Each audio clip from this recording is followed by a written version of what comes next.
عورت کو اپنی مرضی کی شادی کروانے کا اسلام میں ہے یا نہیں؟ بس افراد تفریط ہو گئی۔ ایک طرف تو والدین نے جبر شروع کر دیا کہ بچی وہاں راضی نہیں، زبردستی کرتے ہیں، یہ بھی بالکل حرام ہے، کوئی حق نہیں انہیں۔ رسول اللہ نے بالکل بالغ بچیوں کو حق دیا۔ بچی آئی، اس نے کہا اللہ کے رسول میرے باپ نے اپنے بھتیجے کے ساتھ میرا نکاح کر، میرا چچا تھا، میں نے اس کو پسند کر دی تھی اور اس کو کوئی رشتہ بھی نہیں دیتا تھا، باپ نے مجھے اس کے گلے میں منڈ دیا۔ حضور نے فرمایا تجھے اختیار ہے، رکھ وہ نکاح یا ختم کر، اس کے سامنے کہہ دے کوئی نکاح نہیں، ختم ہو جائے گا۔ اس نے کہا نہیں، میں ختم نہیں کرنا چاہتا، جو کر دیا مجھے قبول ہے، مگر میں یہ چاہتی تھی کہ ان باپوں کو پتہ چل جائے کہ یہ ہماری مرضی کے خلاف نہیں کر سکتے۔ اب جو اس نے کر دیا منظور ہے، مگر انہیں مسئلے کا پتہ چل جائے کہ بالغ لڑکی کو ایسا جانور ہے جس کے پلے چائے ڈال۔ ایک طرف تو بچیوں کی مرضی کے مقابلے میں کچھ نہیں، خود رسول اللہ جب اپنی بچیوں کے نکاح کرتے تیار تھی، پردے میں بیٹھ جاتے، نام لے کر کہتے تھے کہ زینب میں تیرا نکاح فلاں کے ساتھ کرنا چاہتا ہوں، تو راضی ہے؟ وہ بول کر کہتی تھی پھر کرتے۔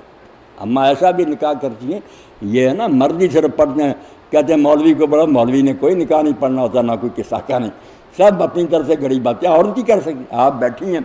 کوئی بچیاں آپ خطبہ پڑھیں، اللہ کا جو تعریف ہے رسول اللہ پر درود، بعد میں پوچھ رہے ہیں کہ بچی میں نے تیرا نکاح اس کے ساتھ کیا، وہ کیا قبول ہے مجھے، بس ٹھیک ہے، کوئی اس میں مند نہیں پڑھنا نہ لمبا کام، مگر انہوں نے دین کو نا معمہ بنا رکھا۔ مگر ایک طرف تو یہ ہے کہ بچی کی مرضی کے بغیر والدین نہیں کر سکتے، مگر دوسری طرف یہ ہے کہ بچی بھی والدین کی مرضی کے خلاف نہیں کر سکتی، اس کو بھی نظر انداز کر دیا، کیونکہ مرد جو ہے وہ اپنا خود ذمہ دار ہے، غلط کرے گا تو بھگتا پھرے گا لڑکا، مگر بچی کی عزت ایسی ہے کہ کل کوئی مصیبت پیش ہے کون وارث ہے، پھر تو انہیں باپ کو چھوڑی دھکے کھاتی پھرے گی، اس لیے اس کو یہ کہا کہ وہ بھی تیری مرضی کے بغیر نہ کرے،